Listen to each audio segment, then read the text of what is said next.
Hello students, today our topic is MySQL and this lecture we are going to discuss aggregate functions, especially count function and group by and having clause. So let's start. Students, हमने भी last lecture में already discuss कर चुके हैं कि count function किस तरीके से वर्क करता है। थ्योरेटिकल डिस्कशन हुआ था और देखा था हमने इसके डिफरेंट एस्पेक्ट्स को देखा था कि किस तरीके से कहाँ कहाँ अकाउंट फंक्शन को अप्लाई किया जा सकता है। आज हम प्रैक्टिकली करके देखेंगे। तो आप देख रहे हैं कि ये MySQL सॉफ्टवेयर है। तो सबसे पहले मुझे एक डेटाबेस सेलेक्ट करना होगा। एक डेटाबेस सेलेक्ट कर लेते हैं MySQL। ठीक है, एक टेबल है मेरी MySQL डेटाबेस में, उसको ST, तो उस पर हम आज डिफरेंट ऑपरेशंस परफॉर्म करके दिखाएंगे कि एक बेसिकली काउंट किस तरीके से वर्क करता है। देखिए, अगर आप कोई एक बेसिकली एग्रीगेट फंक्शन समझ में आ गया तो आपको बाकी भी एग्रीगेट फंक्शन आसानी समझ में आ जाएंगे। अगर आपको अकाउंट समझ में आ गया तो मेन मैक्स हो गया या एवरेज हो गया, ठीक है, ये भी आपको बहुत आसानी से समझ में आ जाएंगे। तो टोटल 5 एग्रीगेट फंक्शंस होते हैं, मैंने कल बताया था आपको। ठीक है, काउंट उनमें से एक है। तो स्टार्ट करते हैं। टोटल 5 होते हैं आपके, सम, काउंट, मिन मैक्स और एवरेज। तो काउंट से स्टार्ट कर रहे हैं हम आज। मैं एक्चुअली आपको पहले स्लाइड दिखा देता हूँ तो थोड़ा सा आपको आइडिया लग जाएगा एक बार। हालांकि मैं कल बता चुका हूँ इस चीज़ को, लेकिन फिर भी चलिए, एक मिनट। पाइथन की फाइल थी कि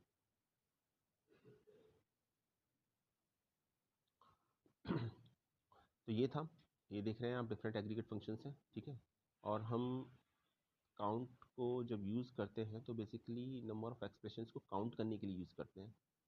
तो ये इसका ऑब्जेक्टिव होता है। और हमारे पास एक टेबल है, मैंने बताया था आपको, ST। तो पहले मैं इसका दिखा देता हूँ टेबल के अंदर डेटा क्या है।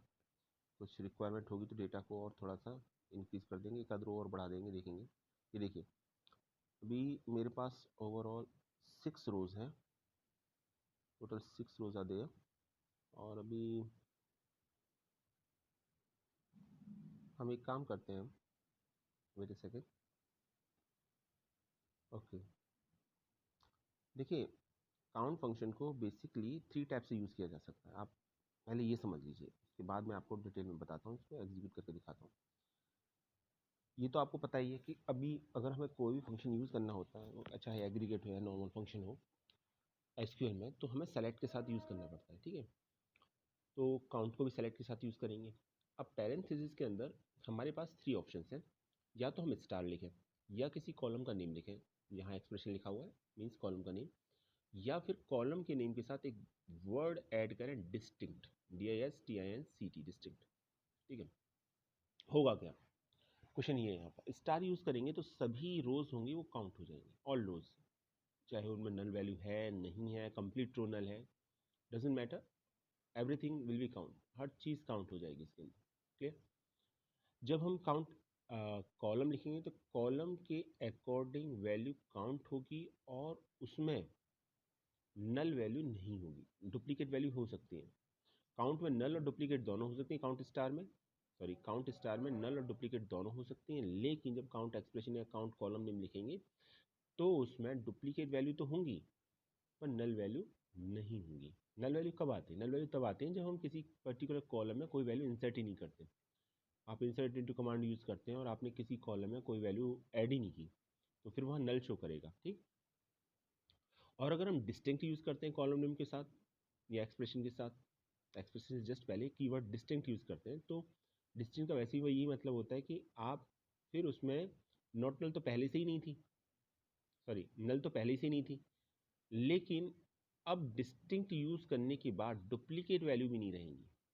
तो कंक्लूजन ये निकलता है कि काउंट स्टार करेंगे तो everything will be count, whether it is null और वेदर इट इज़ डुप्लीकेट। और अगर आप काउंट कॉलम नेम लिखते हैं, in that case null value is not considered, duplicate values will be considered in that case.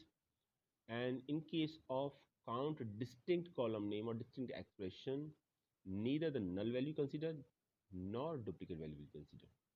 ना तो null value consider होगी distinct वाले केस में, ना ही डुप्लीकेट वैल्यू कंसिडर होगी। तो ये समझ लीजिएगा।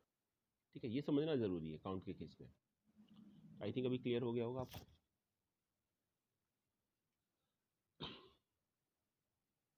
ये कल हमने डिटेल में डिस्कस किया था स्लाइड के थ्रू, ठीक है।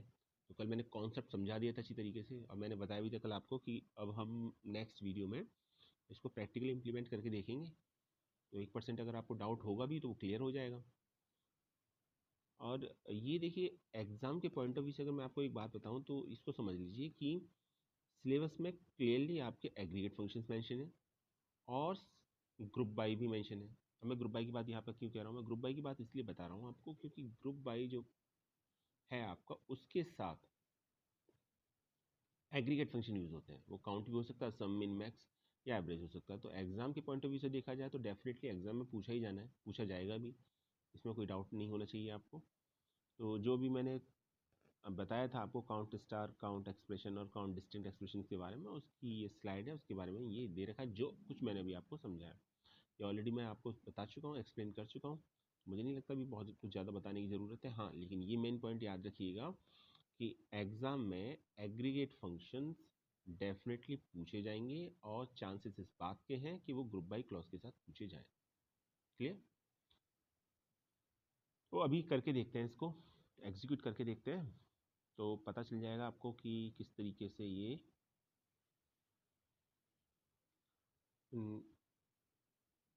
एक काम करते हैं। इससे पहले एक रो इंसर्ट और कर लेते हैं। ये नल का जो आपको डाउट है ना वो भी क्लियर हो जाएगा। एक बिल्कुल एम्प्टी रो इंसर्ट कर लेते हैं जिसकी सभी वैल्यू नल हो, ठीक है। अभी तो मार्क्स में आप देखेंगे 2 वैल्यूज नल है। तो देखिए मैंने इंसर्ट इनटू वैल्यूज, वैल्यूज में कुछ वैल्यूज ही नहीं थी, सभी कॉलम में वैल्यू इंसर्ट हो गई, तो नल रो इंसर्ट हो गई। अब ज़रा select star from table name करके देखें, एस टी, देखते हैं क्या आता है। ये देखिए टोटल 7 रोज हो गई जिसमें लास्ट रो है इसमें कोई वैल्यू नहीं है, ठीक। अब अभी हम अगर select count star from S T करेंगे तो बताइए मुझे कितनी रोज आएंगी, बता सकते हैं? ऑब्वियसली डेफिनेशन के अकॉर्डिंग 7 आएंगी, 7 रोज 7 आएंगी। नल है नहीं है क्या मैटर करता हो, तो सब कुछ काउंट होगा ही होगा फिर इस केस में, उसमें तो डाउट ही नहीं होना चाहिए आपको। देखते हैं, हमें लिखना पड़ेगा select count star from S T. S T है टेबल नेम इसमें।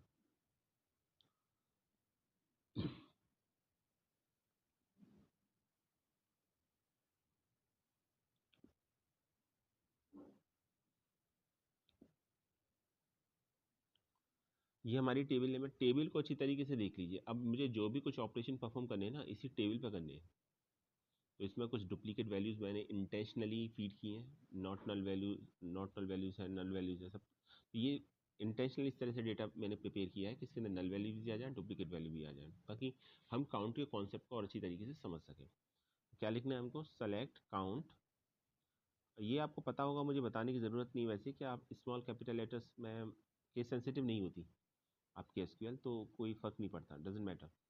यहाँ पे स्मॉल में देखिए मैंने काउंट, सेलेक्ट काउंट स्टार तक तो कैपिटल लेटर्स में लिखा है और फ्रॉम एस टी स्मॉल में, तो कुछ फर्क नहीं पड़ने वाला। टोटल 7 आ रहा है काउंट स्टार, ठीक है। काउंट स्टार कॉलम का नेम भी कहलाएगा अगर आपने एज करके कोई कॉलम नेम नहीं दिया है तो। काउंट कर लीजिए, टोटल 7 रोज है, ठीक है।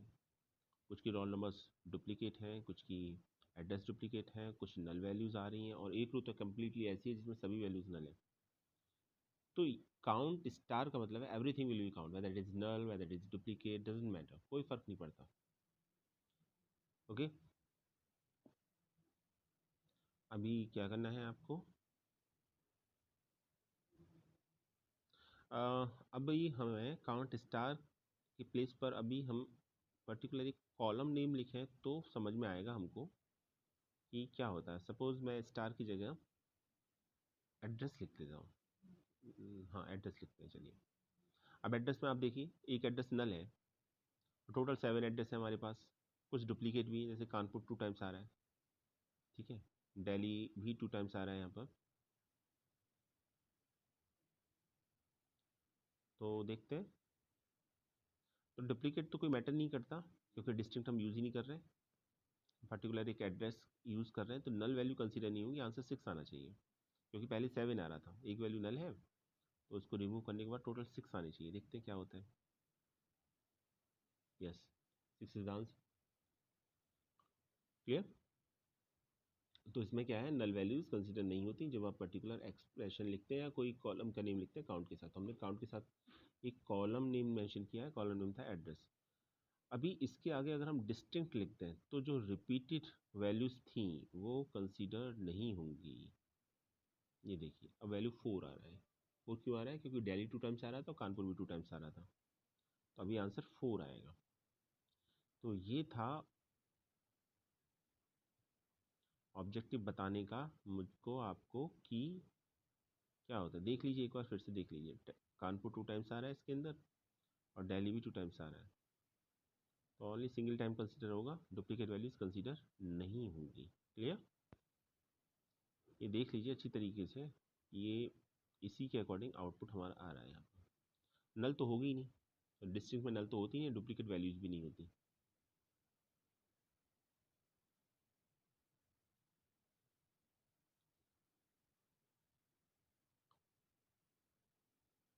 आई थिंक अभी ये क्लियर हो गया होगा आपको। आप अपनी भी कोई टेबल बना लीजिए या फिर सेम टेबल बना लीजिए, आपके ऊपर डिपेंड करता है। और सजेस्ट मैं यही करूँगा कि कोई अलग टेबल बनाइए जिसके अंदर कुछ डुप्लीकेट वैल्यूज़ भी हों, कुछ सेम वैल्यूज़ भी हों, कुछ नल वैल्यूज़ भी हों, और फिर ये काउंट फंक्शंस को अप्लाई करके देखिएगा तो आपको क्लियर हो जाएगा कि किस तरीके से ये फंक्शन वर्क करता है। क्योंकि एग्ज़ाम में तो टेबल वो नहीं आएगी ना जो हम और आप बना रहे हैं, टेबल में तो अलग ही आएगी, तो उसके अकॉर्डिंग हमको परफॉर्म करना पड़ेगा। तो हमें फंक्शनैलिटी पता होना चाहिए और उसके लिए कॉन्सेप्ट क्लियर होना चाहिए। फिर टेबल कुछ भी क्यों ना हो, उससे कोई फ़र्क नहीं पड़ता। और एग्ज़ाम में आना है काउंट का कॉन्सेप्ट।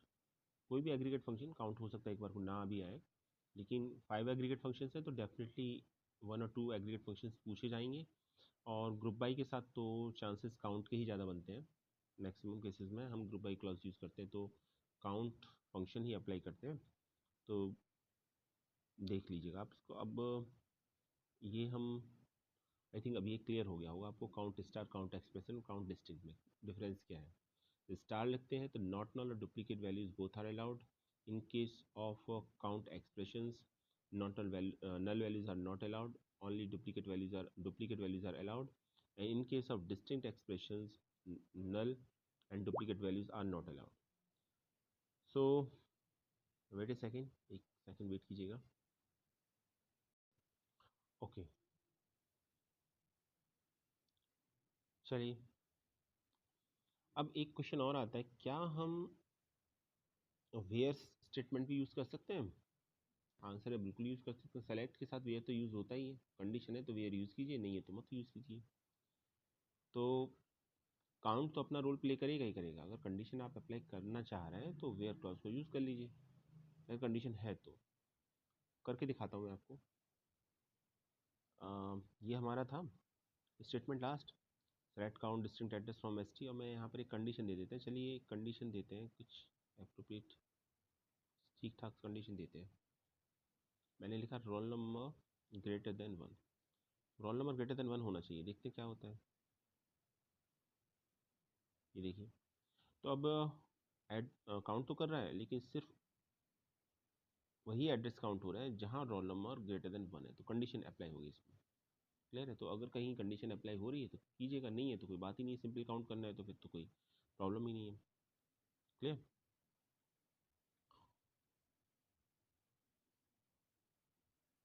तो वेयर का यूज समझ में आ चुका होगा आपको। ठीक है,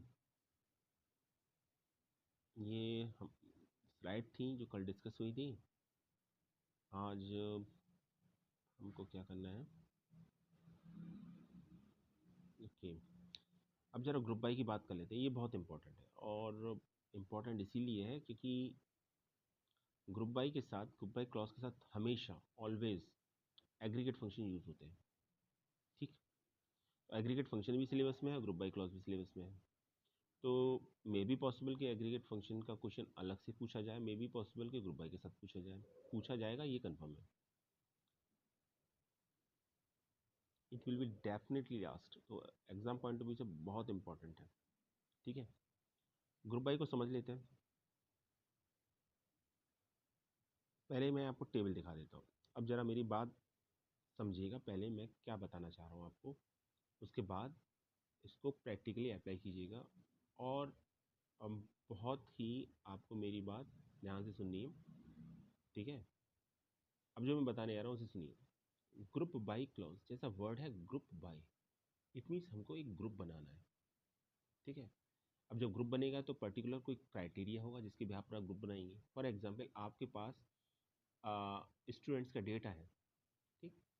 मैं इस एग्जाम्पल की बात नहीं कर रहा हूँ, एक जनरल एग्जाम्पल की बात कर रहा हूँ आपके पॉइंट ऑफ व्यू से। मैंने एक सिंप्लीफाई कर रहा हूँ इस चीज़ को कि आपके पास स्टूडेंट्स का एक डेटा है और वो स्टूडेंट्स पर्टिकुलर किसी क्लास को बिलोंग कर सकते हैं, किसी भी क्लास के हो सकता है, 10th के, कुछ 11th के होंगे, कुछ 12th के होंगे, ठीक है। 12th के भी होंगे तो उसमें कुछ साइंस के होंगे, कुछ ह्यूमैनिटीज़ के होंगे, कुछ कॉमर्स के होंगे, ठीक है। उसमें से भी कुछ स्टूडेंट्स ऐसे होंगे जिनके पास ऑप्शनल सब्जेक्ट फिजिकल एजुकेशन होगा, कुछ के पास आईपी होगा, ठीक है। तो अभी मैं इसको थोड़ा सा और जनरलाइज करता हूँ। मान लीजिए हम 12th के स्टूडेंट्स का हमारे पास डेटा है, सभी 12th के स्टूडेंट्स हैं और सभी साइंस के स्टूडेंट्स हैं, लेकिन आपको फिल्टर करना है कि इसमें से कितने स्टूडेंट्स ऐसे हैं जो फिजिकल एजुकेशन के, कितने स्टूडेंट ऐसे हैं जो इंफॉर्मेशन प्रैक्टिस के, इन्फॉर्मेटिक प्रैक्टिस के, ठीक है। तो आपको ग्रुप बनाना होगा, एक ग्रुप बनाना होगा फिजिकल एजुकेशन का और एक ग्रुप बना होगा इन्फॉर्मेटिक प्रैक्टिस का, आईपी का। तो ये कॉमन है उनमें कि सभी 12th के स्टूडेंट हैं, सभी साइंस के स्टूडेंट हैं, लेकिन उनमें कुछ स्टूडेंट पीएचई को बिलोंग करते हैं फिजिकल एजुकेशन को, कुछ आईपी को बिलोंग करते हैं। तो यहाँ ग्रुप का क्राइटेरिया क्या हो गया? ग्रुप का क्राइटेरिया हो गया उनका ऑप्शनल सब्जेक्ट। क्लियर है? ऐसे आप ग्रुप बनाना चाहें तो स्ट्रीम के बिहाफ पर ग्रुप बना सकते हैं कि भाई किसी का स्ट्रीम साइंस है, किसी की कॉमर्स है, किसी की स्ट्रीम आपकी ह्यूमैनिटीज़ है, तो उसके बेसिस पर आप बना सकते हैं। या आप ग्रुप बना सकते हैं बॉयज़ और गर्ल्स का अलग ग्रुप बना सकते हैं। तो ग्रुप में क्या है कि जो जब आप ग्रुप बनाएंगे तो उस ग्रुप की जो भी वैल्यूज़ होंगी, जो भी रिकॉर्ड्स होंगे, वो रिकॉर्ड्स का एक पर्टिकुलर कॉमन कंडीशन होगी या एक क्राइटेरिया होगा। That is the point. ये पॉइंट होता है, ठीक। अब समझ में आ गया होगा आपको। अब सेकंड थिंग को समझिए कि जब हमने ग्रुप बना लिया तो ग्रुप बनाने का एक ऑब्जेक्टिव होगा, एक मकसद होता है, ठीक है। आपने ग्रुप बना लिया, लेकिन ग्रुप बना के आप जानना क्या चाह रहे हैं? जैसे मैंने बना लिया कि मुझे ये पता लगाना है कि मैंने ग्रुप बनाया on the basis of gender, बच्चों के गर्ल्स हैं या बॉयज़ हैं, ये पता लगाना है मुझे। तो आपको जब ये पता लगाना है, it means you want to find out the number of girls और number of boys on the basis of their gender. तो जो क्राइटेरिया होगा वो तो होगा जेंडर उनका, ठीक। यानी ग्रुप हमें जेंडर के बेसिस पे बनाना है और आप करना चाह रहे हैं उसको काउंट। समझ में आया? क्या करना चाह रहे हैं आप? उसको काउंट करना चाह रहे हैं। तो काउंट हो गया वो एग्रीगेट फंक्शन जो ग्रुप बाई के साथ अप्लाई होगा। बात आई समझ में आपको? तो जब कभी भी ग्रुप बाई क्लॉज लगता है, जब कभी भी आप ग्रुप बाई बनाते हैं, तो एक क्राइटेरिया होता है और हमेशा उस ग्रुप के साथ एक कंडीशन होती है, उस ग्रुप के साथ एक फंक्शंस अप्लाई होता है और वो ग्रुप जो फंक्शन होता है वो हमेशा एक एग्रीगेट फंक्शन होता है, या तो काउंट होगा या सम होगा या एवरेज होगा या मिन होगा या मैक्स होगा। इन फाइव में से कोई एक फंक्शन से अप्लाई जरूर होगा जहाँ तक हम एसक्यूएल की बात कर रहे हैं। जैसे आपने ग्रुप बनाया, ठीक है, तो मैं एक और एग्जांपल देता हूँ। आपने ग्रुप बनाया, आप ये जानना चाह रहे हैं कि साइंस स्ट्रीम है आपके पास, ह्यूमैनिटीज़ है, कॉमर्स है। आप ये पता लगाना चाह रहे हैं कि इसमें एवरेज मार्क्स कितने हैं स्टूडेंट्स के, ग्रुप वाइज, यानी साइंस में एवरेज कितना है, ह्यूमैनिटीज़ में कितना है और कॉमर्स में कितना है, ठीक है। तो आपने ग्रुप किसके बेसिस पर बनाया? ग्रुप बनाने के लिए जो क्लॉज यूज़ करते हैं एसक्यूएल में, वो ग्रुप बाय यूज़ करते हैं, ठीक है। तो आपने क्राइटेरिया रखा स्ट्रीम, ठीक, और फंक्शंस अप्लाई किया क्या? एवरेज। और एवरेज कैसे फंक्शन है? एग्रीगेट फंक्शन है। क्लियर? तो ये याद रखिएगा कि पहला तो हमें ग्रुप बनाना होता है। ग्रुप बनाने के लिए एसक्यूएल में हमें ग्रुप बाय क्लॉज का यूज़ करना पड़ता है। जब कभी भी हम ग्रुप बाय क्लॉज करेंगे तो हमको एक फंक्शन का यूज़ करना पड़ेगा। वो फंक्शन हमेशा एग्रीगेट फंक्शन होता है, ठीक है। यानी कि वो काउंट होगा, सम होगा, मिन होगा, मैक्स होगा या वो एवरेज होगा। ये याद रखिएगा। आप एग्रीगेट फंक्शन को अलग से यूज़ कर सकते हैं विदाउट यूजिंग ग्रुप बाय, लेकिन जब आप ग्रुप बाय यूज़ करेंगे, ग्रुप क्लॉज का यूज़ करेंगे, तो आपको एग्रीगेट फंक्शन यूज़ करना ही होगा, ठीक है। तो ये बात अच्छी तरीके से समझ लीजिए, ग्रुप बाई के साथ एग्रीगेट फंक्शन यूज़ होता है हमेशा, पर ये ज़रूरी नहीं है कि एग्रीगेट फंक्शन यूज़ हो रहा है तो ग्रुप बाई भी यूज़ हो। इसका वाइस वर्सा ट्रू नहीं है, ठीक है। समझ में आया? चलिए वापस आते हैं इस पर। अभी यहाँ पर एक टेबल आपको दिखाई दे रही, टेबल में रोल नंबर है, नेम है, एड्रेस है, मार्क्स है। अब मैं सिंपल ये जानना चाहता हूँ, मेरा इंटरेस्ट इस बात को जानने में, समझने में, कि एड्रेस वाइज में स्टूडेंट का ये डेटा फाइंड आउट करना चाहता हूँ कि कितने स्टूडेंट वाराणसी को बिलोंग करते हैं, कितने स्टूडेंट कानपुर से हैं, कितने स्टूडेंट दिल्ली से हैं, कितने स्टूडेंट प्रयाग से हैं। ठीक है, ये मैं पता लगाना चाहता हूँ। तो मुझे ग्रुप बाई क्लॉज यूज़ करना होगा। ग्रुप बाई क्लॉज यूज़ करने का मकसद क्या है? ऑब्जेक्टिव है ग्रुप बनाना, और ग्रुप का क्राइटेरिया क्या हो गया? एड्रेस। क्लियर? और मुझे number of students find out करने में इंटरेस्ट है। इट मीन्स मुझे जो फंक्शन यूज़ करना होगा वो फंक्शन क्या होगा? Count function. क्लियर हुआ? चलें आगे, एग्जीक्यूट करके देखें। चलिए देखते हैं।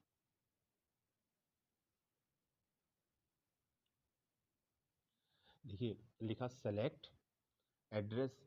सेलेक्ट के साथ जितने भी कॉलम नेम आप यूज़ करना चाहते हैं वो यूज़ कर लीजिए। मैंने सेमी कॉलन लगा दिया, सेमी कॉलन नहीं था, कॉमा लगाना था।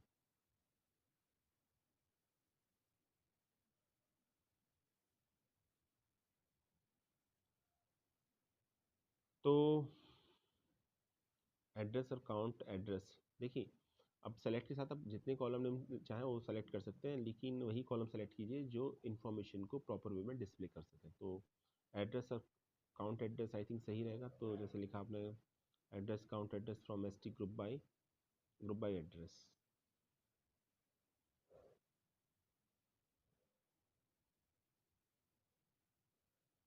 एंटर प्रेस करेंगे,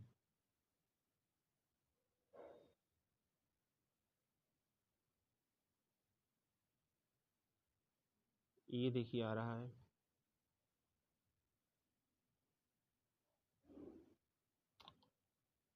इन्फॉर्मेशन डिस्प्ले हो रही है।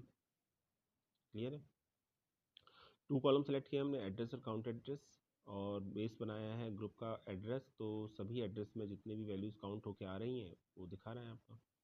नल की कोई वैल्यू नहीं है, नल कंसीडर होता ही नहीं है। ठीक है, तो टोटल वैल्यूज़ आप देखेंगे 6 आनी चाहिए। टोटल 7 रिकॉर्ड्स है, पर चूँकि नल कंसीडर होता नहीं है तो टोटल काउंटिंग 6 आनी चाहिए। जब आप कॉलम नेम देते हैं तो काउंट कर लीजिए, 2 + 2 4 + 5 + 6, तो नल काउंट नहीं होगा, इसलिए 0 दिखा रहा है यहाँ पर। एक रो ऐसी भी थी ना, इसमें सभी वैल्यूज़ नल थी, एड्रेस भी नल था, तो नल तो कंसीडर होगा ही नहीं, नल का मीन्स नथिंग। टोटल उसके हिसाब से 6 दिखाना चाहिए, क्योंकि नल वैल्यू कंसीडर नहीं होती। कानपुर के नीचे देखिए नल दे रखे हैं। तो जब आप कॉलम नेम देते हैं, मैंने थोड़ी देर पहले बताया था, नल वैल्यू कंसीडर नहीं होगी। क्लियर? आगे देखते हैं। अभी इसी के साथ मैंने ग्रुप बनाया, एड्रेस के बेसिस पर ग्रुप बनाया। अब मेरी बात समझिएगा ध्यान से, कि आपको क्या काम करना है, कि अगर आपके पास,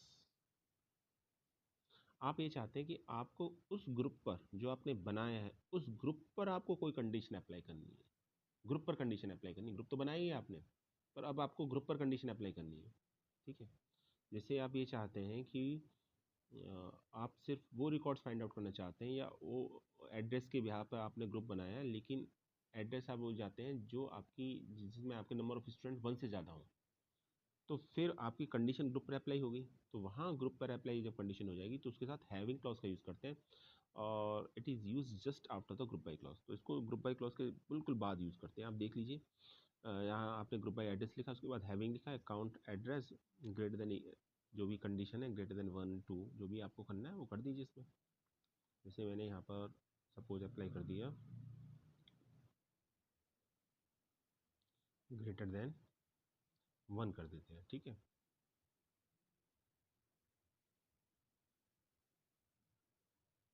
देखते हैं एग्जीक्यूट करके क्या होता है। तो इसमें जो कंडीशन लगी 1 से ज़्यादा, तो 1 से ज़्यादा तो सिर्फ 2 ही हैं, दिल्ली और कानपुर का, तो वही रिकॉर्ड शो होगा, बाकी तो और कोई रिकॉर्ड शो नहीं होगा। क्लियर है? इस पर भी आपने फ़िल्टर लगा दिया, ग्रुप पर भी। तो ग्रुप पर अगर आपको फ़िल्टर लगाना है तो आप हैविंग क्लॉज का यूज़ कीजिएगा ग्रुप के साथ। तो मैंने यहाँ कंडीशन दे दी, वेट अ सेकेंड, ये देखिए जब ये एग्जीक्यूट हो रहा है तो आंसर ये आ रहा है। 1 से ज़्यादा लगा दिए ना आप, काउंट स्टार ग्रेटर देन 1, आप काउंट एड्रेस भी लिख सकते थे। तो अब 1 से ज़्यादा जो भी एड्रेस है सिर्फ वही शो होंगे, बाकी कोई एड्रेस शो नहीं होगा। तो दिल्ली की 2 स्टूडेंट दिल्ली को बिलोंग करते हैं, 2 स्टूडेंट कानपुर को बिलोंग करते हैं। जो नंबर ऑफ स्टूडेंट जो पर्टिकुलर एक ओनली वन सिटी को बिलोंग करते हैं, मतलब सिर्फ जहाँ से सिर्फ एक जिस सिटी से सिर्फ एक ही स्टूडेंट है, वो काउंट नहीं होगा इसमें। आई थिंक समझ में आ चुका होगा। तो बात ये है, conclusion of the story is this, कि आपको ग्रुप पर अगर कंडीशन लगानी है तो आपको हैविंग क्लॉज का यूज़ करना पड़ेगा। क्लियर?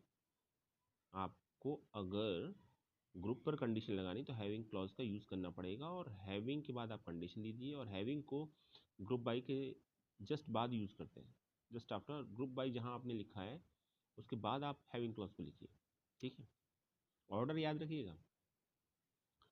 तो एक ही हो गया। आई थिंक अभी ये समझ में आ चुका होगा आप सभी को। क्लियर है? ओके, चलिए आगे चलते हैं।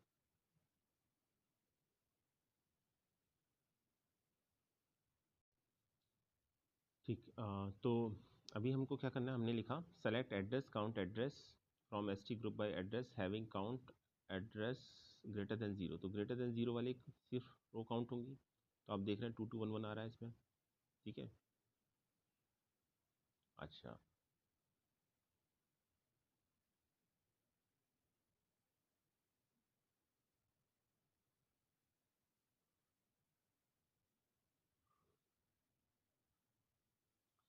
ठीक है, तो जीरो वाला नहीं काउंट होगा क्योंकि आपने count address greater than zero लिखा है। अब एक पॉइंट ये आता है इसके अंदर कि अगर हमको ऐसा करना है कि हम ग्रुप बाई के साथ एड्रेस भी यूज़ कर रहे हैं, लेकिन हमको पर्टिकुलर एक ऑर्डर में भी अरेंज करना है। ऑर्डर असेंडिंग डिसेंडिंग हो सकता है, अभी आप देख रहे हैं ये असेंडिंग और डिसेंडिंग ऑर्डर में है, लेकिन आप उसको असेंडिंग ऑर्डर में करना चाह रहे हैं तो आपको फिर ऑर्डर बाई क्लॉज यूज़ करना पड़ेगा। तो आपने लिखा ऑर्डर बाई काउंट एड्रेस। ठीक है, तो जो भी काउंटिंग है उसके अकॉर्डिंग एड्रेस बन जाएगा, और बाय डिफ़ॉल्ट चूँकि असेंडिंग ऑर्डर होता है तो फिर असेंडिंग ऑर्डर में आएगा ये।